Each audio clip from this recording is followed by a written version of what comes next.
organizations have restructured, not because they don't need the services, but because they can't afford to pay this qualified person. Okay. Go out and look for those volunteer opportunities. And trust me, they are there. Just not to defend the HR out there. Okay.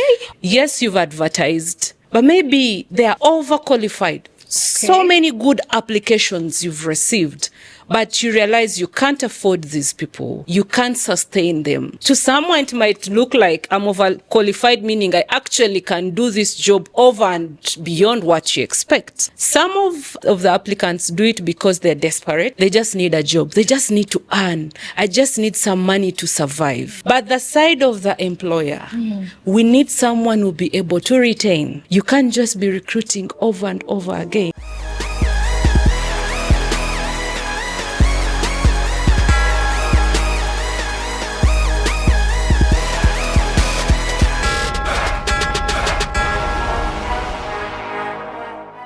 I'd like to paint a picture of a typical Ugandan job seeker. They wake up early every day, get well dressed, very, very hopeful, ready to deliver their hand job application to a company's reception. And for the most part, they even go an extra mile of borrowing data bundles to apply for a job, maybe one or two, and another to so many jobs. Because they believe they qualify, happily, they click the send button and then sit back and wait for 2 weeks, maybe a month, and then a month goes in 2 months, turns into a year, years, and then forever. They never got a call. So they keep wondering, was it that bad? Is it me? Is it my CV? What went wrong? Why does nobody ever call me? That's the life of a typical job seeker in Uganda currently. They are amongst us, maybe myself or you.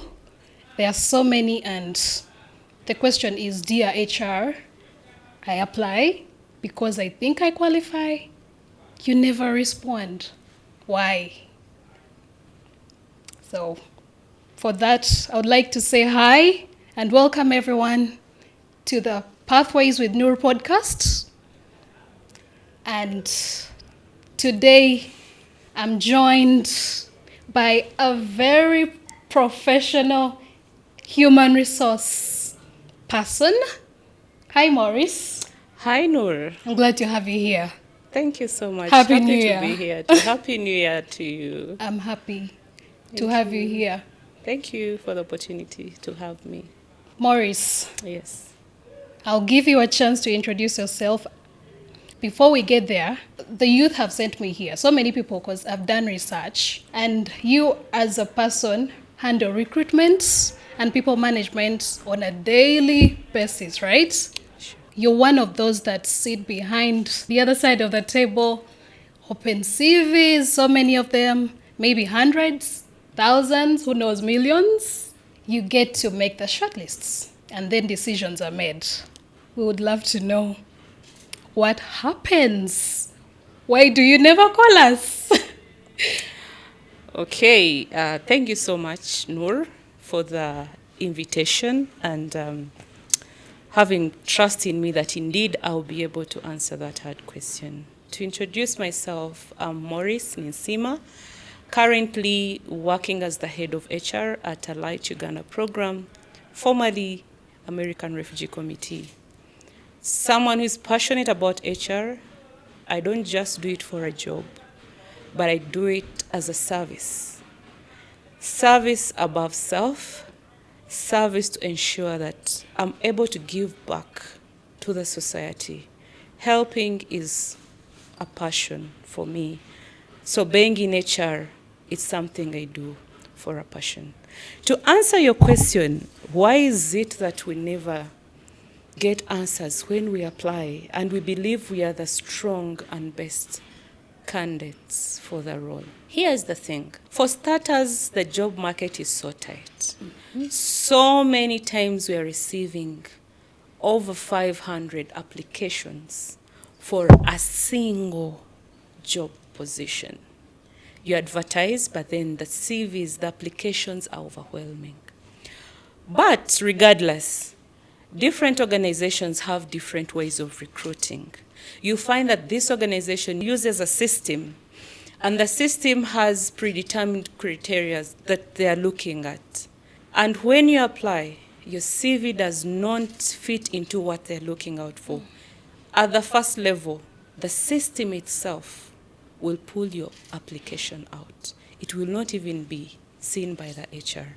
But secondly, when we advertise, we usually put a disclaimer that only shortlisted candidates will be contacted.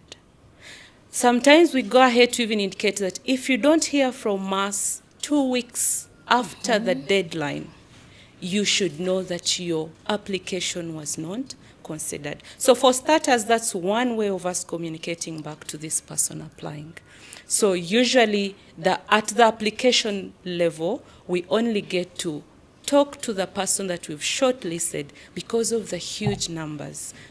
Some organizations have 1 or 2 HR people in the department. It is really not humanly possible for them to get back to every individual that has applied. Thank you. Okay, thank you, Moris. So, Moris, you've said, let's say you have systems out of the hundreds that you receive on maybe a daily basis, maybe a weekly basis, or per job advertised. How do you then, because you said when the system checks and maybe you don't qualify, it's automatically dropped.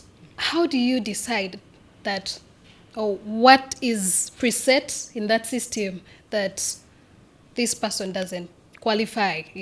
Okay, of course it depends. I believe it depends on a particular job. Yes, and the level. And the level. That we're looking out so for. Yeah.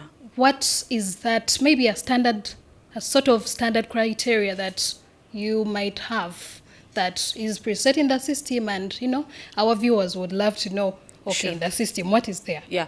Usually, the determinant is what did we set out to get? What does our job description say? What is in the advert? If you're saying we are looking out for someone with 3 years experience and you don't have any experience, you're just out of campus, you've not faced any work environment, the system will automatically drop you. If you're saying we need someone with a degree, but you find you're having people with diplomas, people with only certificates applying. If it's a high-level role and we're saying we only need people with masters and above, then if anyone doesn't have that, it is dropped at that level. So basically it is about what we are looking out for, the must-haves that we don't need even to go up to the interview to discuss.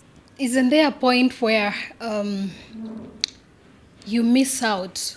Actually, it leads me to a question that the viewers sent me to ask. Yes, please. Out of all those, the qualifications that you've said that you want, masters, bachelors, if it's a teacher. Depending on the role. Depending on and the role. level.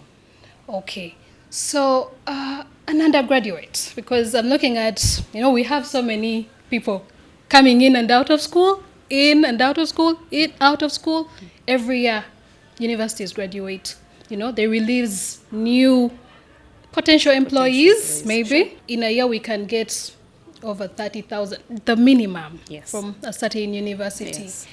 So there was a question from a certain graduate, fresh graduate, yes, who told me, when you get to talk to the HR, please ask them for me.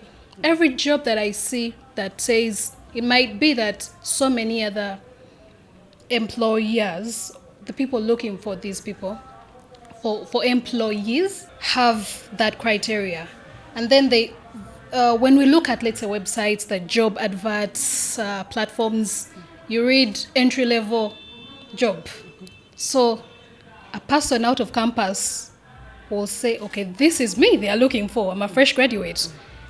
You said if it's 3 years, of course, it automatically kicks you out. At what point do these fresh graduates come in? Because if it's fresh entry, and then a fresh graduate cannot actually take on a job? Not really per se. Here is the thing. Basically, it's not about that it's predetermined for every position. Depending on the level of the position and the role, we change the predetermined criteria. If it's a fresh graduate, you're looking out for something. I know sometimes we put 3 years experience, but then we are looking out for fresh graduates. What do we mean in this? Sometimes the employer doesn't give you really everything, but they are looking out for the basics and they're giving you the minimum they want. But to bring it closer to someone that is just out of campus, we are also looking at where did you do your internship? What exposure do you have? Actually, we are looking at 3 years of exposure, if I could put it to that. It's about the exposure. Where did you do your internship? Have you been able to be part of any project that maybe has exposed you? What have you done with yourself? You might not have an experience in a structured role, but at least you did internship. Where have you volunteered? Since you're out of university, did you have this volunteering chance that exposed you to the role and the job you're trying to apply for? So it's not looking out that you must have been in a well-structured role. Did you volunteer? Did you have internship somewhere? Have you been part of a project? And if you weigh yourself and you have at least 60 to 70 of what the employer is asking for, please go ahead and apply. Do not limit yourself because you don't have the work experience you're thinking about, but the exposure you have counts a lot. By internships, if let's say you need maybe a data entrant, and I went to my father's cafe and did some, typing and some data entry, does that count? Please go ahead and elaborate that. Okay. Put it out. It doesn't, you're better than someone who has not done that. Trust me, the employer is looking out for someone who has some bit of exposure where one can start from to build you into the person they need. Wow. It's about the exposure. Wow. I think similar to most of the viewers, or many of them, I wouldn't know that because my father's cafe is my father's cafe. I would assume you want big. Do not limit yourself by what you are assuming. Okay. Please. And it starts by believing in yourself. You believe you can do the job as it has been outlined in the advert. Please, go ahead, talk about that in your cover letter. Ensure you speak out on your capacity, on your potential. I've done this, and you believe in yourself. Go ahead and put in your application. Give it a chance. So just to send a message, because I know I studied somewhere, I won't name the university, but I remember for the course I was doing, we were actually it wasn't compulsory for us to do internships. So maybe just to send a message to the institutions.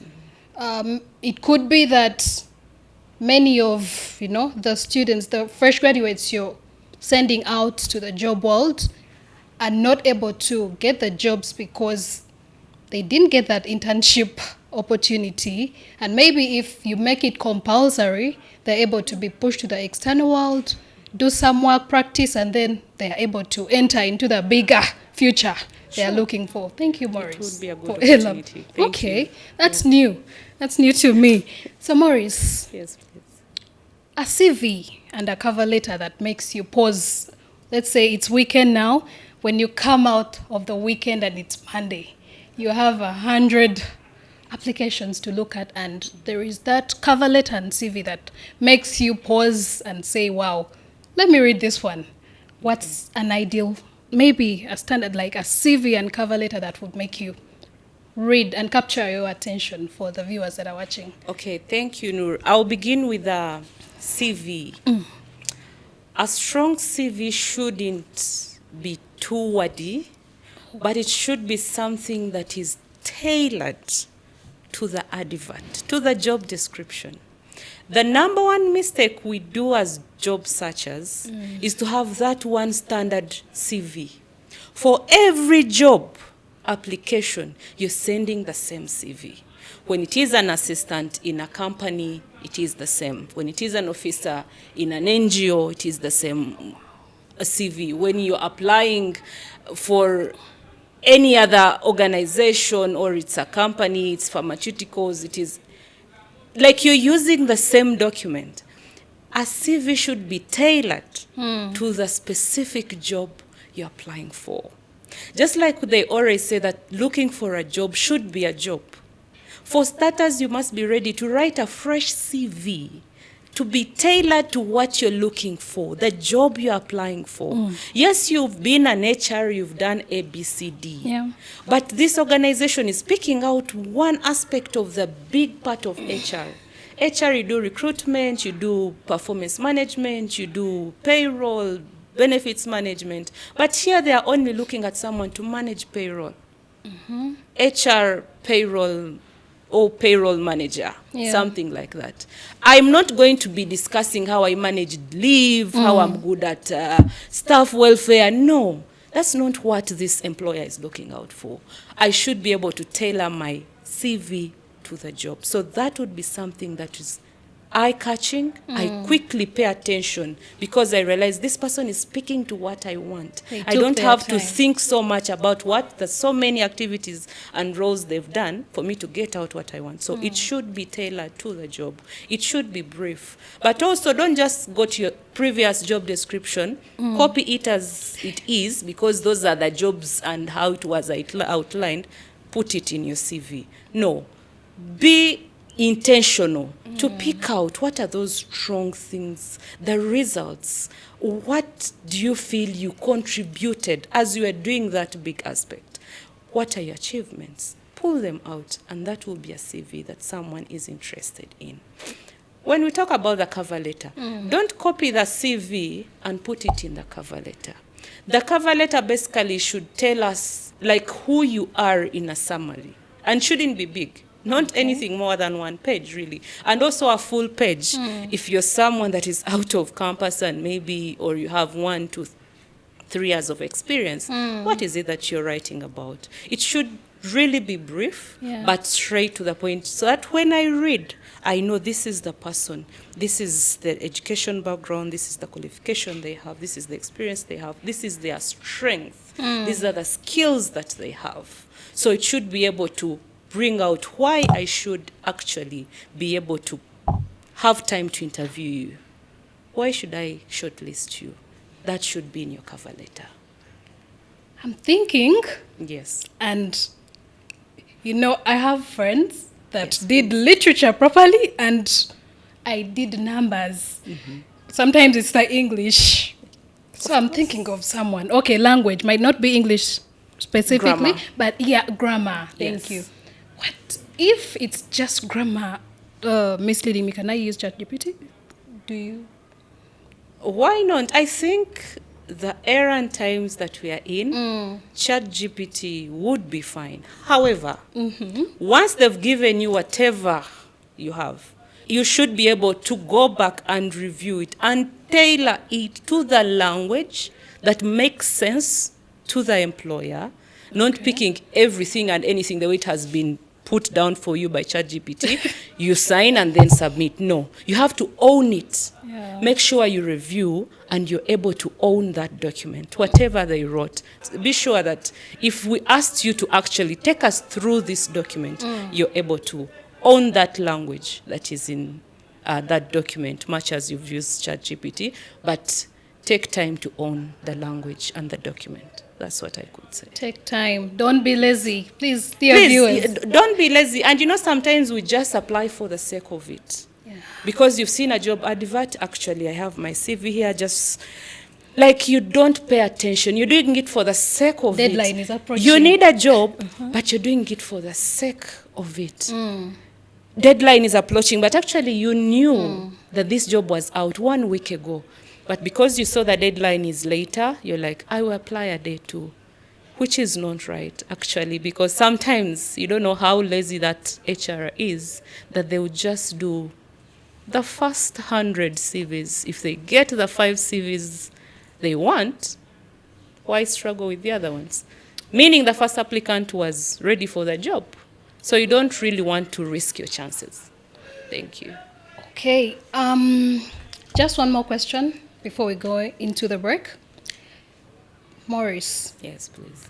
I've heard, because I work somewhere and sometimes we need people and we give the HR department to advertise. Yes. They receive over 500 applications and you receive it, you shortlist no. Actually, you don't shortlist. But I hear that out of the 500, nobody qualified. I've never understood that part. How do you fail to get one or two people from 500 applications? Please. Well, this issue of job searching, recruitment, it's not one way, it's a two-way thing. It shouldn't only be looked at because maybe the applicants were bad. No, sometimes it's the problem of the employer. Okay. Yes, we might advertise. Yeah. However, the applications we are receiving, they are all at some level of expectation in terms of salary, and we can't afford. Okay. So job searchers should be kind to themselves. Not everything is about you and your CV. There's something that is at play on the other end of the employer. We've advertised, we need this person, we need this position filled. However, based on the applicants we've received, yes, so many are not qualified, but even the qualified ones, we can't afford them. Our budget is that small. Or at the time of advertising, this was the job description, this was the expectation. However, things have changed. There's something that has changed in the job requirement, and we didn't put it out there before. So we have to re-advertise. It is not always about the applicant. There's something that also happens on the other way. So it is a two-way thing. Not to always feel like my CV is bad, I'm the worst. No, it's not about you sometimes. It's about the employer. Sometimes. Or even the hiring manager at the time of designing the job description. They didn't do it right. Okay. There was a gap on the other end, that they are attracting wrong people for actually something they didn't put straight in that advert. So it has to be redone because of a wrong advert that was put out. Yes, it's not always about the application, a CV and all that. Two-way, mostly when it is re-advertised, Yes. there's always something like that. Yes, maybe the platform where this advert was sent, it attracted wrong people. Okay. So it depends on how the advert was put out. Who are your target audience? You're looking out for, like in the space where I work with refugees, you're looking out for a temporary employee to be a cook. You're putting your advert online. What do you expect? Whom are you targeting? So those mistakes also can be done. It should be an advert that is put on ground near to these people, expecting hand-delivered applications and not to be looking for such kind of a person online. Meaning whoever is able to access the online, even the expectation of salary and all that will be different. So different aspects really be at play in this. Thank you. Wow. Dear HR, do you ever know that you're breaking our hearts? Anyways, we're going to go for a short break and we'll be right back. Thank you for listening.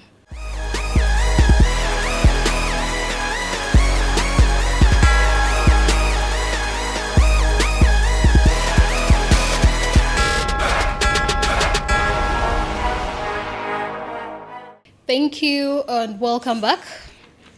We are back into our next session for the Dear HR, I apply, I qualify, but you never responded. We want to know why, what happens behind those, behind the closed doors of HR's desk and, her department, her office.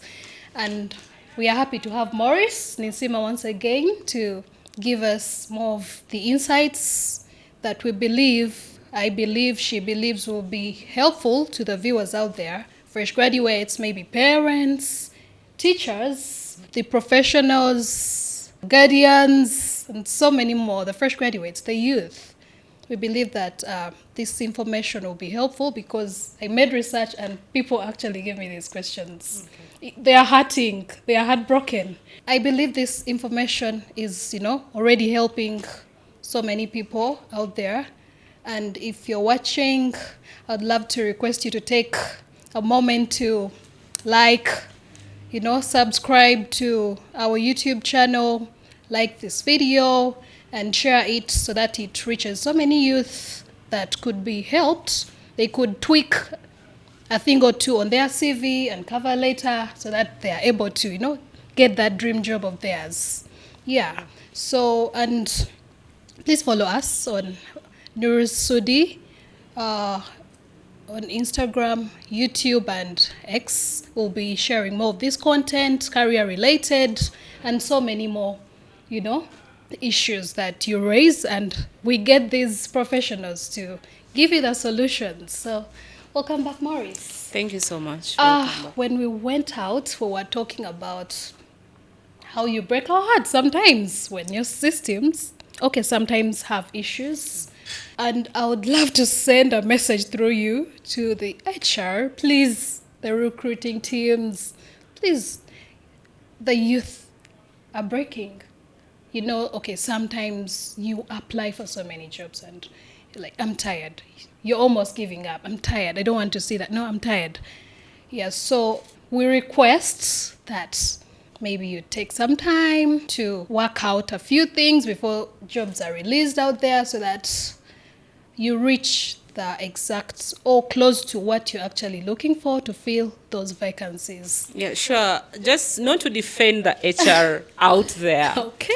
But just to clarify this. Yeah. I wanted to bring out all the aspects, all the possibilities of why an advert can be re-advertised. Yeah. But not so often is it really that the wrong advert was put there. Yeah. But sometimes the truth and the fact is that, yes, you've advertised, people have applied, but maybe they are overqualified. Okay. So many good applications you've received, but you realize you can't afford these people. You can't sustain them. Retention is a very big aspect that you look at. Okay. So it's not always because the HR has done wrong, not always because the applicant didn't do their best, but there are so many other aspects that are at play. You've actually brought up a question that I was going to ask you next. When you say overqualified, Moris, what do you mean? Please elaborate. It's one of the feedback that is always so hard for an HR person to give a candidate. That, you're overqualified. To someone, it might look like I'm overqualified, meaning I actually can do this job over and beyond what you expect. But there are things that you have to consider. Someone being overqualified, look at Moris, look at Noor, at some level applying for a job that is for an assistant. For starters, some of the applicants do it because they're desperate. Yeah. They just need a job. They just need to earn. I just need some money to survive. Yeah. Yes, you want to survive. But the side of the employer, we need someone who will be able to retain. Like, we should be able to satisfy you. Okay. You're giving us your service, but we should also be doing something that will make you happy. We need to work with people that are happy. Okay. But when someone just applies for the sake of, right now, because of the work stop order, I have no job, let me just go for this. Yeah. It can sustain me for now, as I'm looking out for. But as an employer, you've invested in the advertisement, the time you're putting in, the resources. You can't just be recruiting over and over again. So when someone is overqualified, you look at, can I afford them financially? Can I afford to retain them regardless? But also we need to be fair and maybe help you out. You need this job. But trust me, some jobs are just going to underutilize you. And let me say this, whenever you're at a job that is underutilizing you, mentally, psychologically, you're not comfortable because you feel you're not doing your best. There are people who really want to get out of their comfort zone and do something that challenges them. If you're coming to do a job that you've done for the last 10 years, you've passed that level, and we are going to be underutilizing you. So we look at so many aspects. It's really not just to say you're overqualified, but there are different aspects. The money you're asking for, we can't afford because you're up there. The retention is going to be questionable. Can we keep this person, or he's just here to keep looking? And then we look at what have we invested in this recruitment process. Are we ready to do it after the 6 months that you've gotten another job and go? So it's always something that also an organization has to look at. Are we ready to take this risk or not? Okay, so HR sometimes minds how you are going to feel when you step into the place. Yes. When you look at a JD that requires you to print and you've not done that, that was work below you, they Sure. can't take you on because... But I also need to add that how do you play around that? You're qualified, but then actually you're not just looking for this job to just have it for now and move on. There are some people who are actually genuinely looking out for this job and they are ready to settle and perform. Yeah. So I would encourage someone looking out for a job that you feel maybe likely you're overqualified, but you're comfortable and confident that I want to go and do this job. I'm not just doing it for the sake of having it as a stopover as I look for the next one. As you're writing for you, as you're writing your CV and your cover letter, especially your cover letter, take time to include this desire to actually come out to commit yourself to work.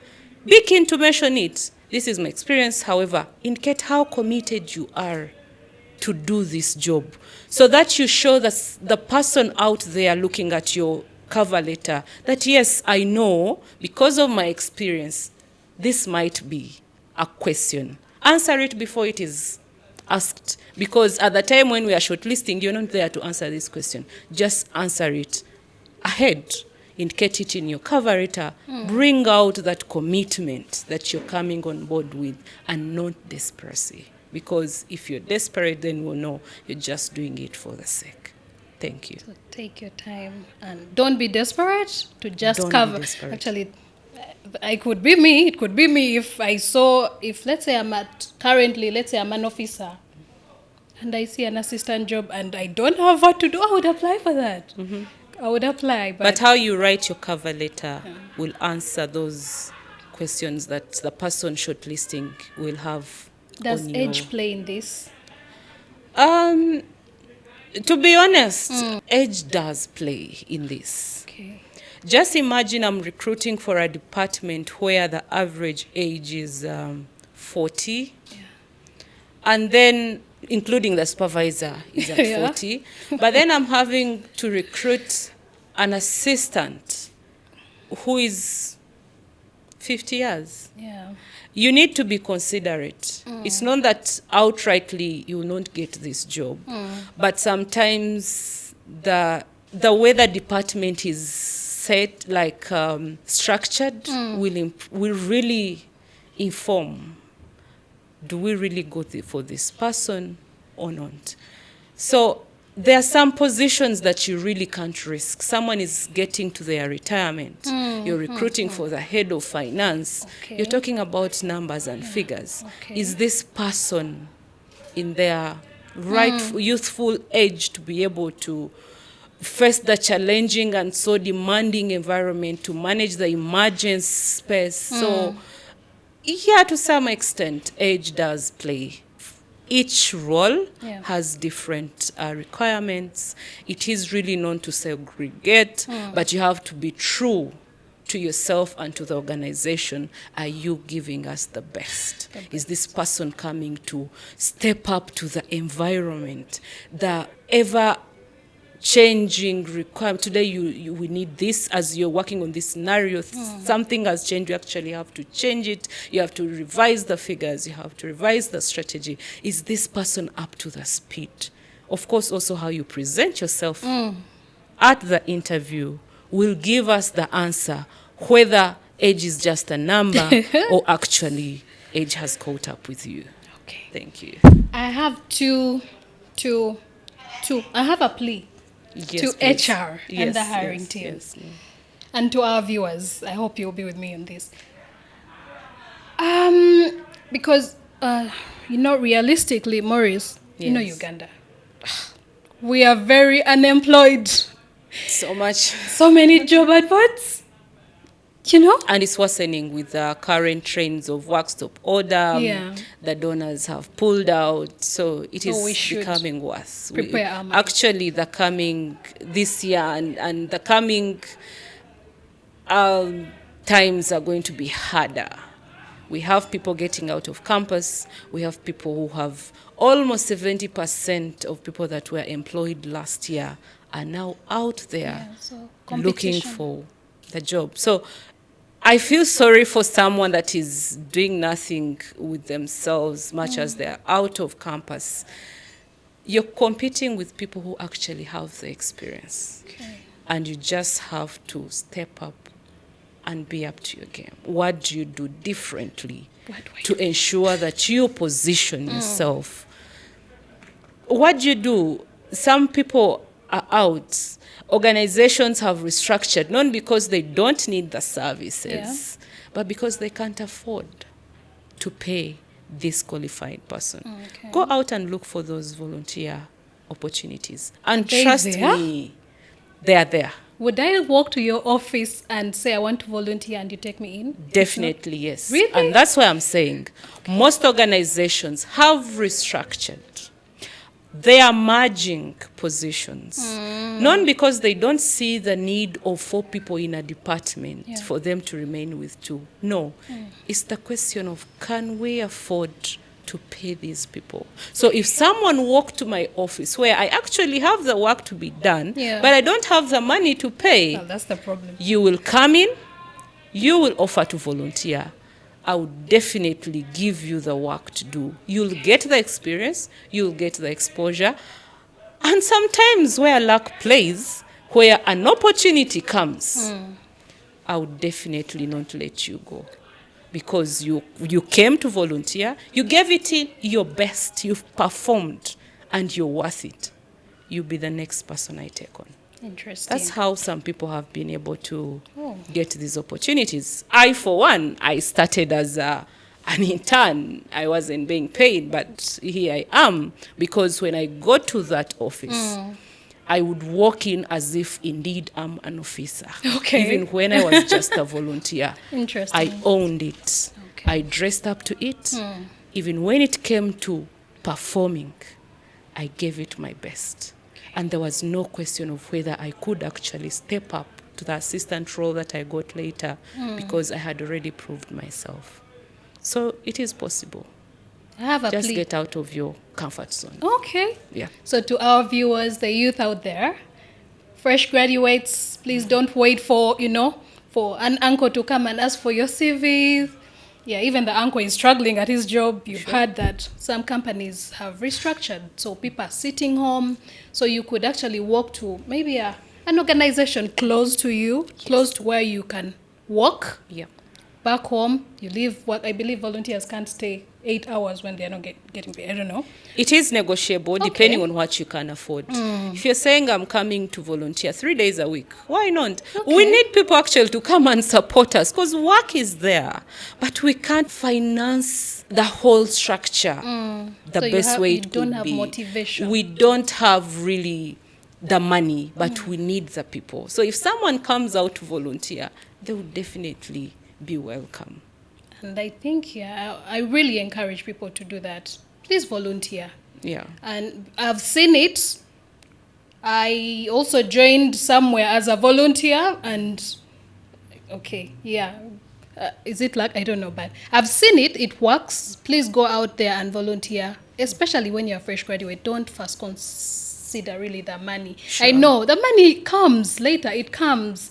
So if there is a chance and you have a close company, organization you believe you can work for, you have the necessary skills, please go and approach them. Yeah, of course, the opportunity must find you somewhere ready positioned for you to grab it. True. When that opportunity is coming, are you in your bed or you're ready to grab it. You've positioned yourself. Let us learn how to position ourselves. And like Noor, you said, look for organizations, for companies, for firms that are closer to you so that the burden of transport is reduced. Also, negotiate terms that will work for you. If it's a longer distance, yes, you can afford transport, but so long.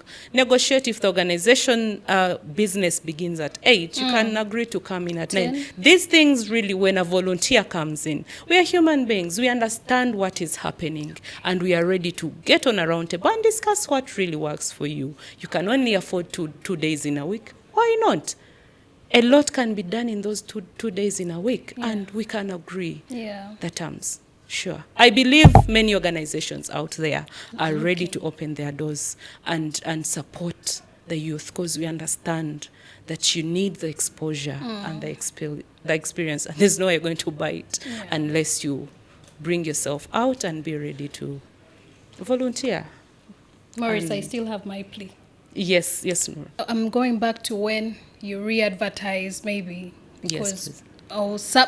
Sometimes when you don't get the right candidates. I think, this is my assumption, that also the hiring team of, because their job adverts I look at and they are almost similar to another I saw from another company, maybe because that's the basic requirement of that role. But is it possible? Can't we just include things like age, so that people know this one is automatically out? Like, bring those things out so that we automatically, filter ourselves out. Noor, like I said, it is not just going to be the age. Some people age differently. I'll be 50, but I'm still able to perform. I'm still energetic. I'm 30, but trust me, the attitude, the energy is not there.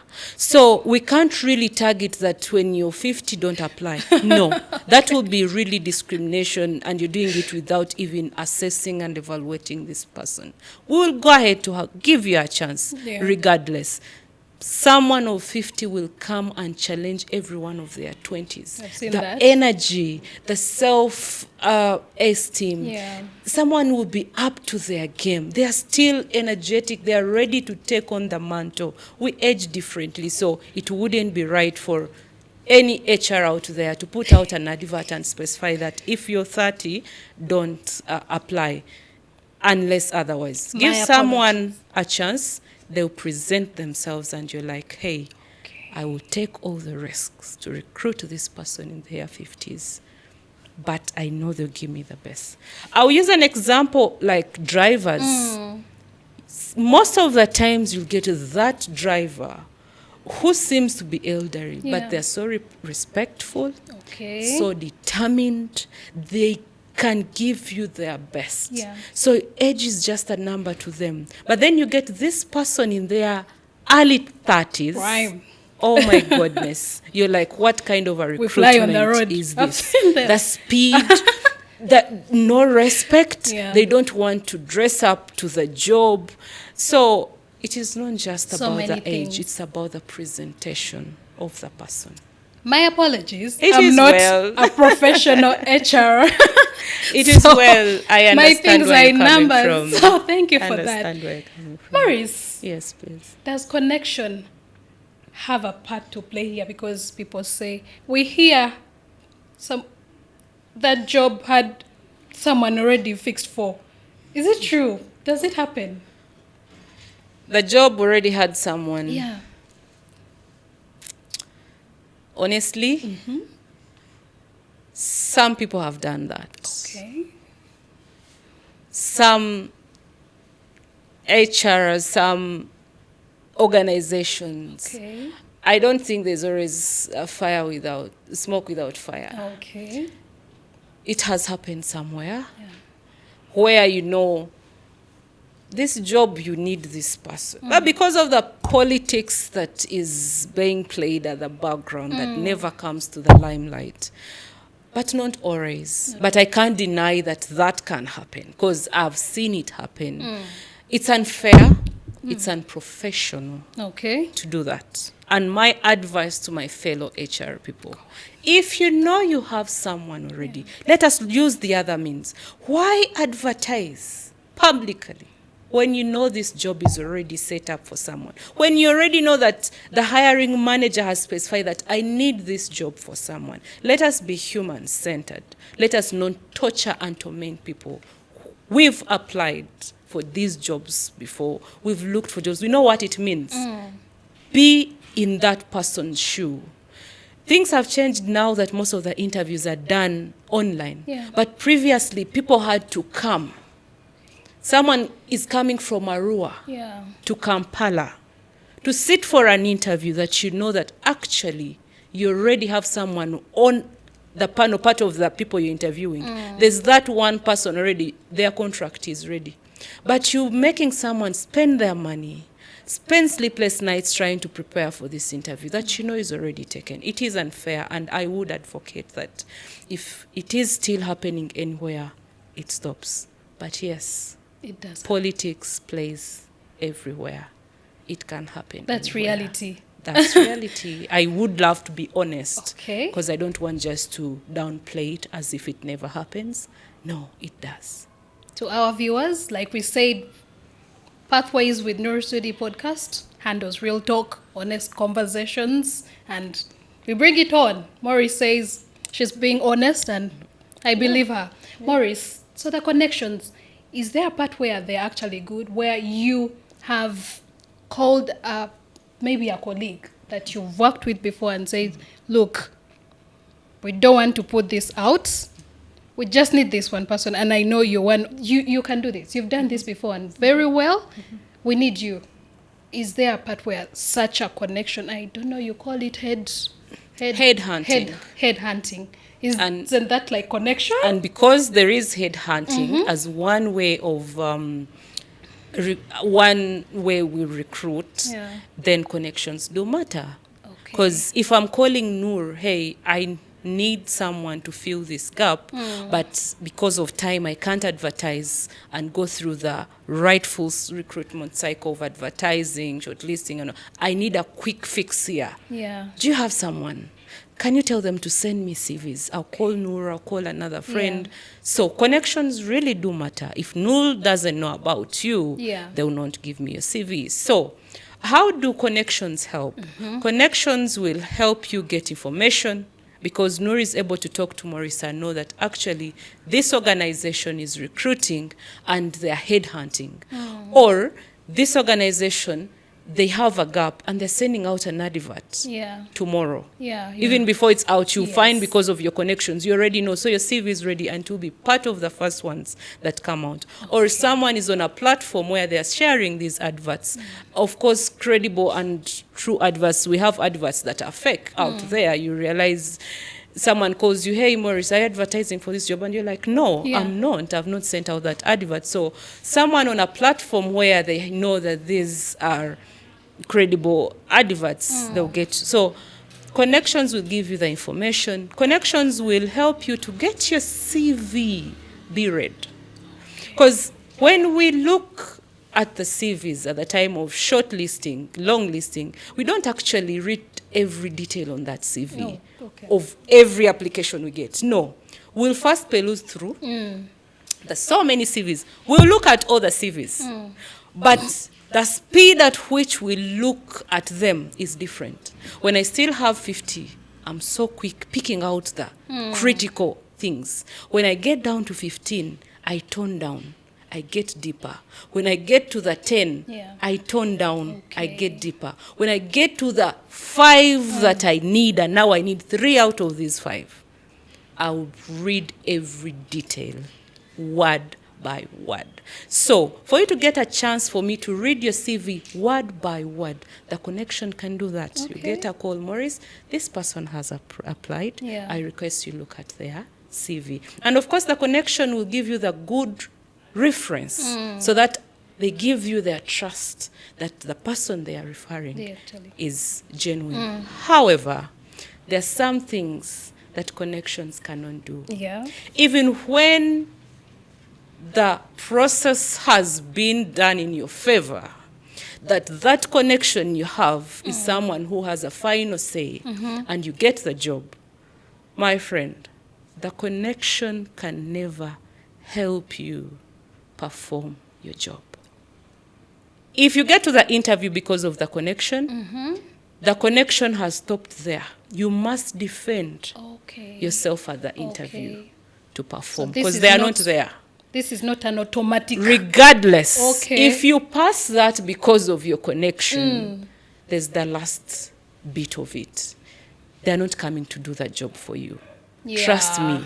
People will come to see you, what you're doing. And I would request everyone out there, if you have that connection that has helped you to get a job, don't shame them. Sure. Come and perform. Now be you. Take over the space. I'm here. I'm going to prove to you that it's not just about the connection, but I actually do fit in these shoes. Do your best. Let the connection stop there. Challenge everyone that it's not about the connection that you're here, but just because you qualify and you're the best candidate that we could get. That was so elaborate, Moris. Thank you. So for those that please have uncles and or colleagues, and you've been connected for the right reasons. We've heard it's called headhunting. If it's headhunting, please give it your best hand. Because so many people have been left, not given a chance, and you've got it. So please put your best foot trust forward. That someone has put in you. So it's a risk to recommend someone. We see because you're not the one going to do that job. So Yeah. me recommending you, it's a risk that I've taken. And don't break the trust. Work hard. Work times 3 to prove that actually it's not just about the connection, but I'm worth this job.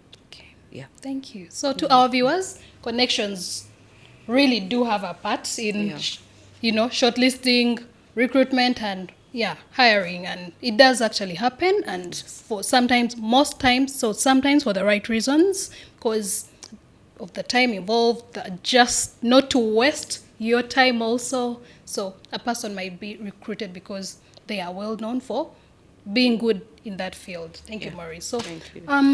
Moris, there is this Noor. that people say, and I'm a victim. Moris, there are those organizations or companies, they advertise maybe every month. They advertise 3 times or 2 times. So in a whole year, they're advertising. And for some reason, they're almost, sometimes it might be maybe finance.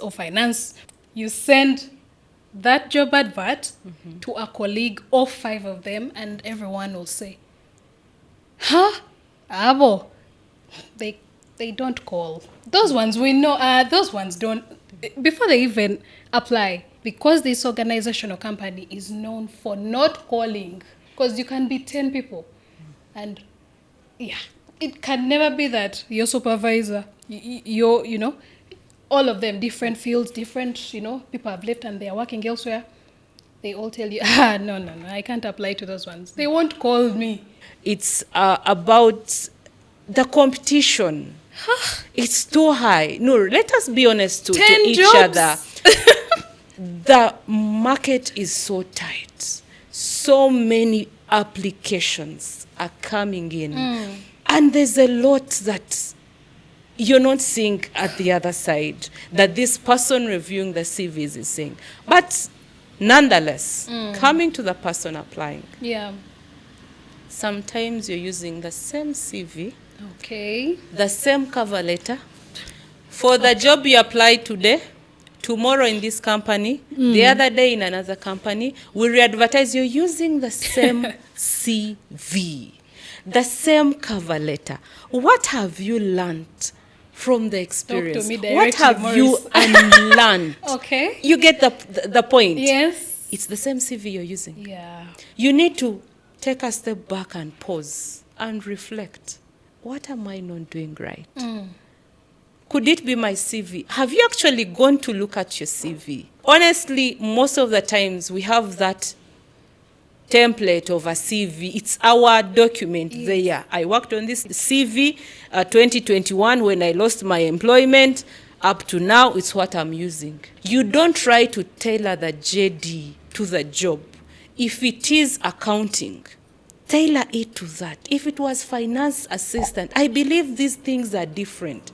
When they talk about accounting, they are specifically bringing that aspect out because finance has a lot of aspects. Yeah. But they are bringing this one thing out. Tailor your CV to that because that's what the employer, the hiring manager wants to see. But because you applied last time, you only change the date, which is really not fair. So take a step back. Wow. Look at what you're not doing right. Before you judge, you're quick to judge the person sitting on the other end.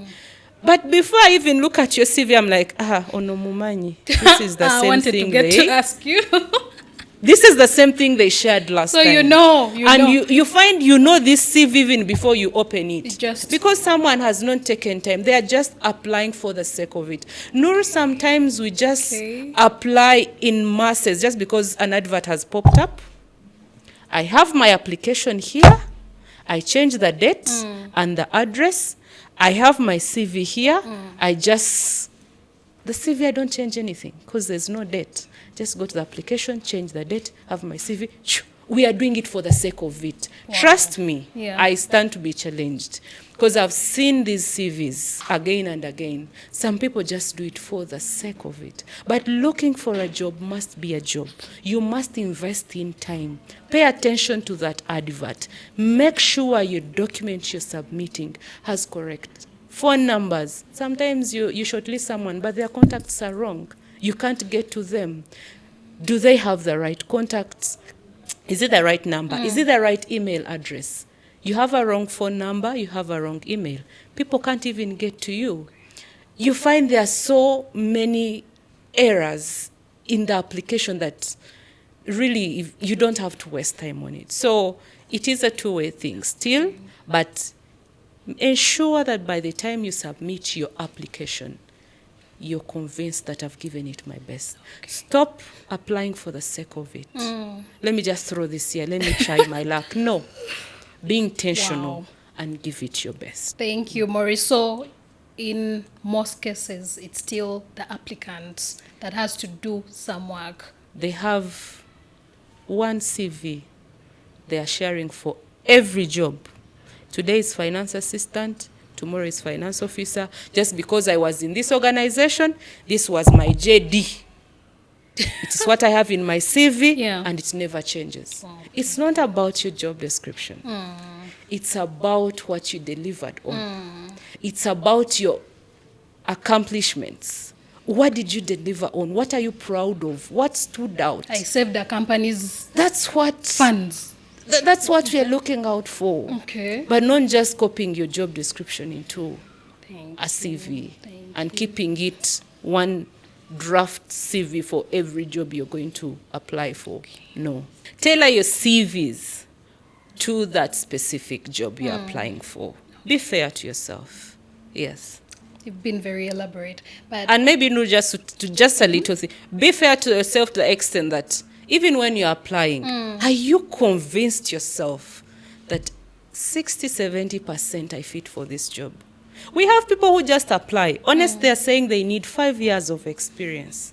You're just out of campus. Yeah. You're applying. And then you say, you know what? This organization is not fair. Are you fair to yourself when you're applying for that job? Let us be honest. When you really are not confident and sure that I fit into this role, don't waste your time. You really don't need to be on that tension, waiting for feedback. Thank you. Thank you very much to our viewers. I hope you're picking a word or two that is really helpful. I believe it's good content, and for that, I would love to take a moment to request you to, watch, like, subscribe to Noor Sudi. Follow us on YouTube, Instagram, and X. The handle is Noor Sudi, and you'll be able to get this in full. You'll see Moris, and we believe to give you more. So we appreciate you, Moris. Before we end this, we have 2 questions. Yes, very important, I believe. Yes. Social media. Yes. Is there a moment that, I believe you do background checks? Yes, we do. A friend of mine approached me and said, look, I've got a call from the HR of this company. She said, my profile reads well, but they've checked, they were requesting for her social media handles, and they checked. They told her, we think this is very flashy, she's out there, and because of that, the feedback was, you didn't go through because she waited and she never got to the interview stage. Moris, I thought social media is like my private life. But because you're the recruiter here, I would love to know more. How should it be private, or it actually affects? It actually affects because my friend got affected. So, to the viewers, please. Yes, it does. And 100% to that organization, to that company that specifically looks out to check what your social handles have. Not every organization does that, but I think the trends are changing with the increased AI. The same way you find that you need a visa and they're saying they need to US and they're saying they need to check your handles, it will definitely somehow come back to the organization you're working for. There's a risk that you pose to the organization. Because the organization is not just a name, actually the organization is the people that we employ. What makes an organization? It is the people that it has. You are the organization. You make the organization. You portray the image of the organization. That's why we always say that actually we care about you to the extent that we are mindful of what you do outside the 5 p.m., outside work life. Because you've seen some organizations, I won't mention names, but you've had people in someone fights in a bar and they're like, hey, a staff of this organization. Like they don't take you for you. They quickly tag the organization. That's a risk, and the image risk that some companies cannot stand, some organizations cannot stand, because organizations have lost donation just because a staff somewhere messed up.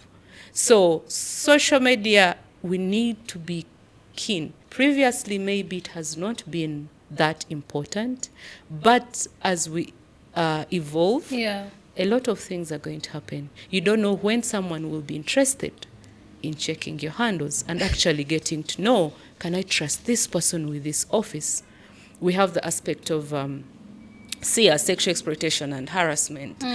How is this person's life? Can I trust this person to be head an office with these young girls and boys in this department? How is their life? How has their journey been? So you don't want to risk. We are not saying your social handles should be perfect, but they should be professional enough not to make you lose a job. So yes, we need to be mindful, because you never know when they're going to check them out. What if I post when I'm dancing? Of course, I don't think that you lose a job just because you are dancing.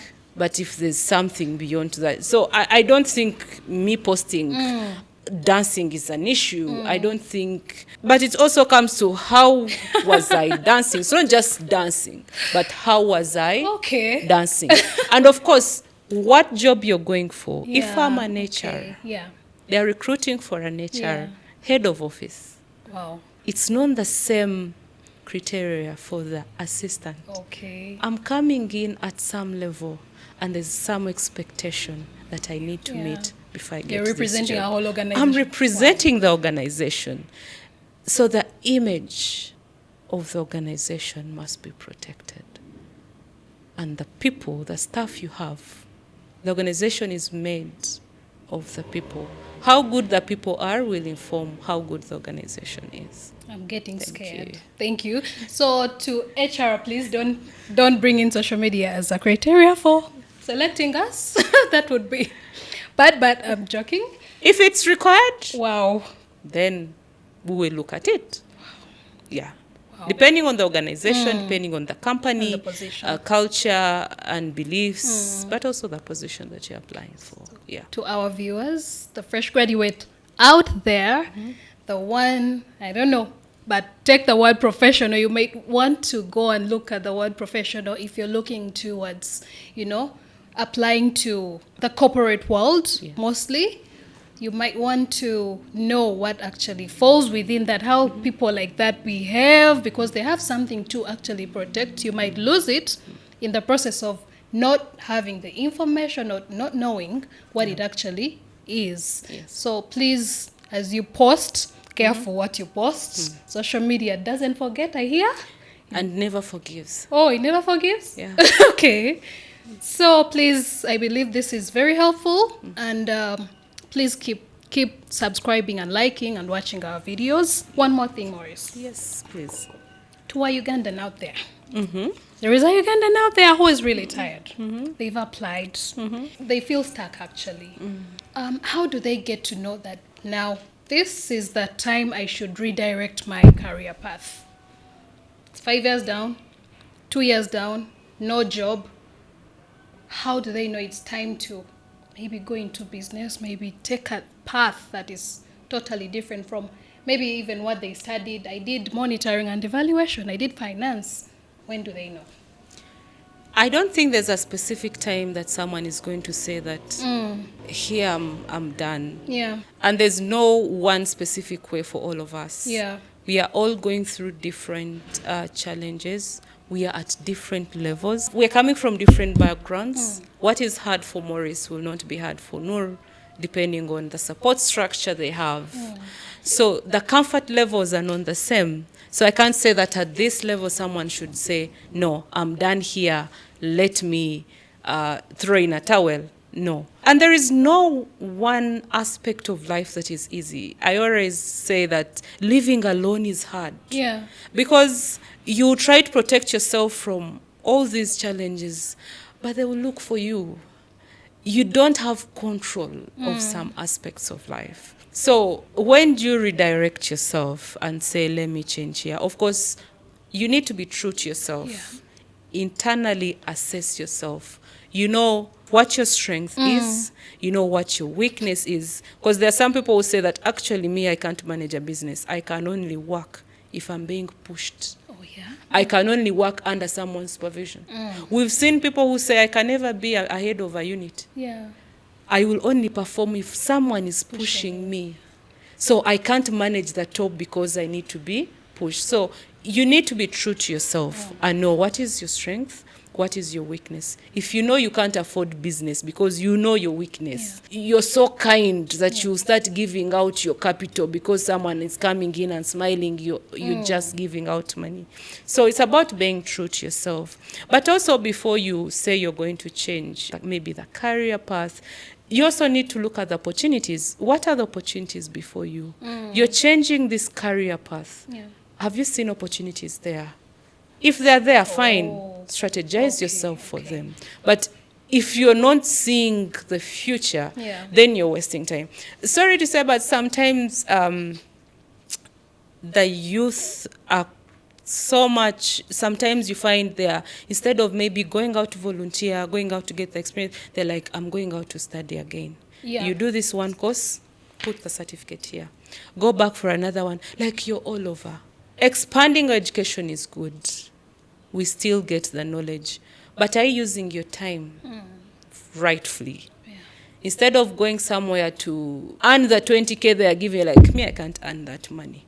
The best thing you're thinking of, let me go for this master's. You're done, you've gone for the second one. Are you sure the problem is that you don't have enough books? Is it the problem? I think we need to be true to ourselves. Sit back and have that honest discussion with yourself and reflect so that you make the right decision. It's what I would say. But if you've applied, you're not getting the best out of it. Actually, take a step. Have someone look at your CV. Could it be that it's not written to the best? Pay more time. Have someone review the CV for you. And also be gentle to yourself. Don't be so hard on yourself. Be patient, because actually you don't have this in control. You're sitting at the side of the applicant. And the employer knows what they want. Be patient, be kind to yourself, but don't give up. Because you will not get there by giving up. Trust me, giving up will not get you there. Don't give up yet. Keep trying. Be intentional. Have someone look at your CV. But also, as you're sitting waiting for the next opportunity, do something with yourself. Improve yourself. Look out for how do you get the experience they want. Like I said, go out and volunteer. Be part of some project. Okay, go out and do some certificate that is in line with something you're looking out to achieve. Not the sake of having a number of certificates, but they should also be targeted, leading you in the direction that you need. But you don't give up. You have to keep trying. As long as you're alive, keep trying. Keep giving it your best. Don't do things for the sake of it. I've seen an advert here, and you just throw in an application. And then you sit back to feel mad about the HR who didn't call you. No. Are you sure you gave it your best? Sometimes you send an application like, let me just do it. You know? Just do it, but you're not paying attention to it. You're not proofreading your document. You're just doing it for the sake. So let us be intentional, but also let us be patient, because it's not easy out there. It's not. We just need to keep Maurice, trying. in addition to that, have you seen, from your experience, are there people that left school maybe 7 years ago, 5, 3, because I understand the Ugandan, maybe it's the Ugandan way of recruitment that you've not worked, really, I think you guys don't even have time to train. You want someone that is ready. Or maybe a few circumstances where you are able to train and take on that person. Have you seen someone who has not worked 7 years down, 5 years down, 3 years down, and they've got employed finally? Does that happen? Yes. Someone has never gotten a job, but they've done a good job in developing themselves. They didn't just take it for the sake of the job. They've looked out for the knowledge that is required.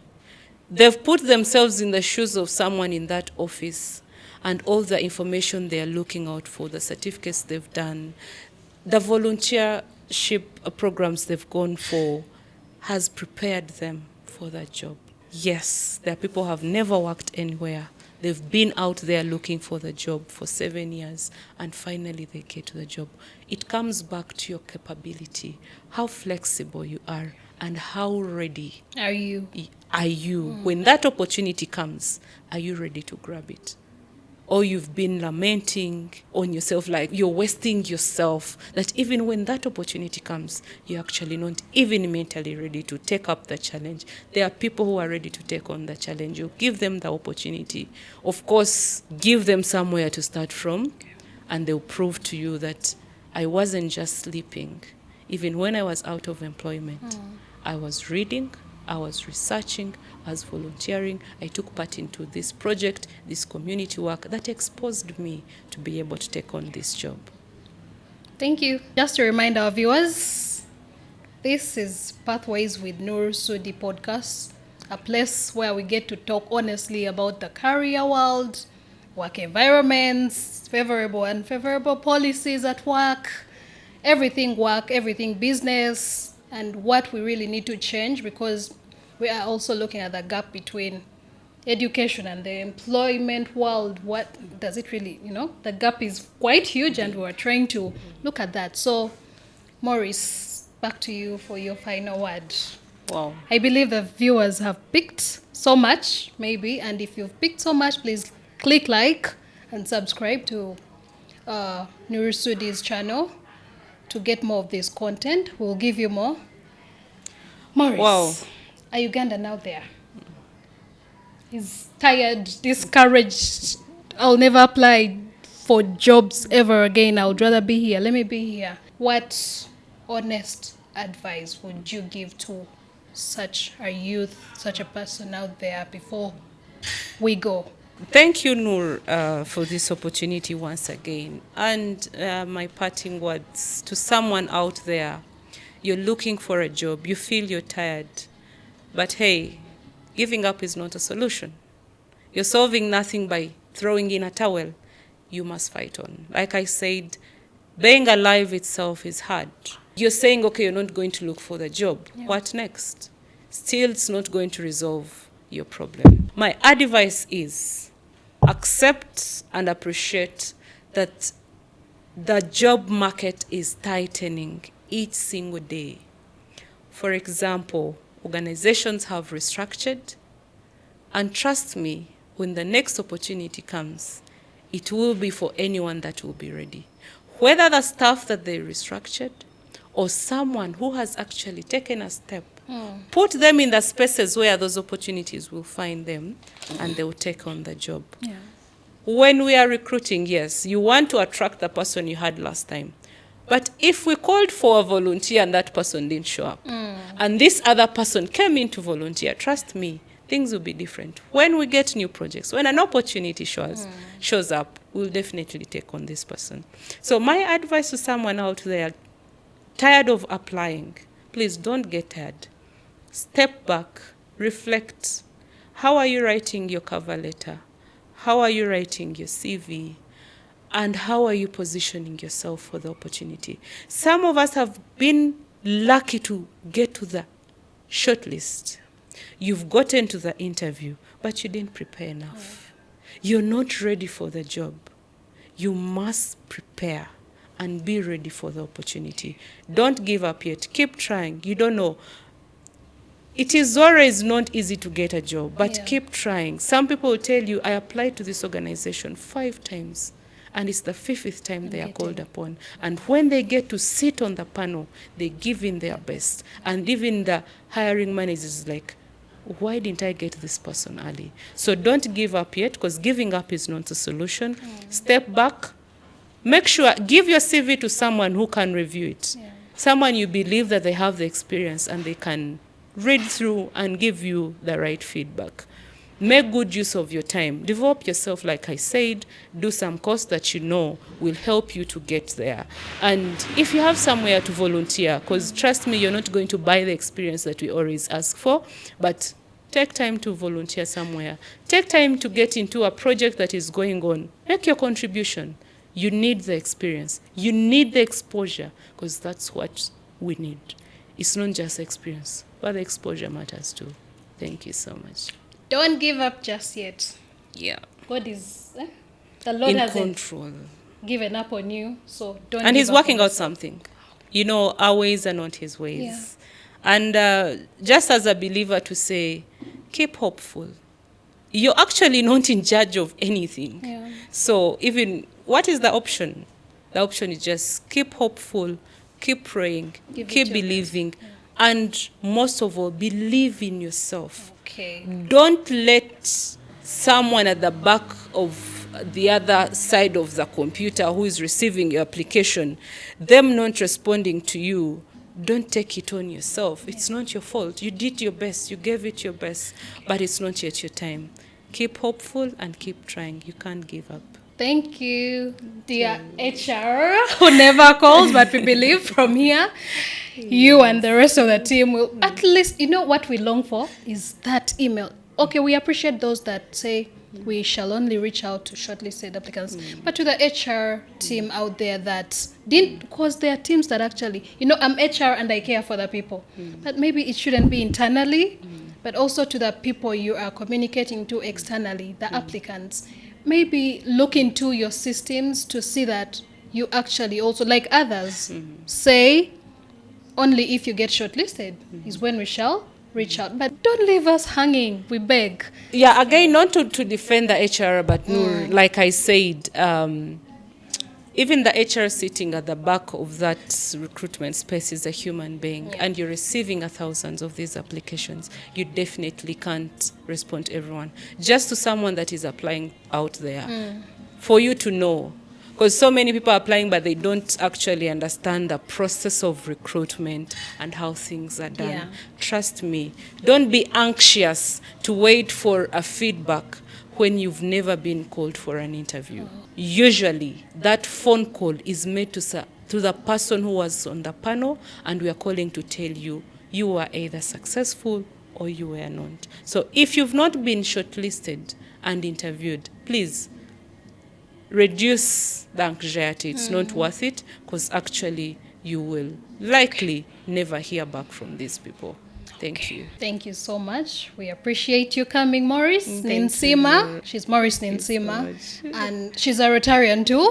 Yes, a proud Rotarian. Hello to the Rotarians. So I believe this has touched a youth or two or so many. And I Yes, believe please. it's yet to touch so many people's lives and change a word or two than they thought they knew. Yes. So we appreciate you coming and sharing this good information For to our having me viewers. too. Thank you for watching. See you next time. Bye-bye.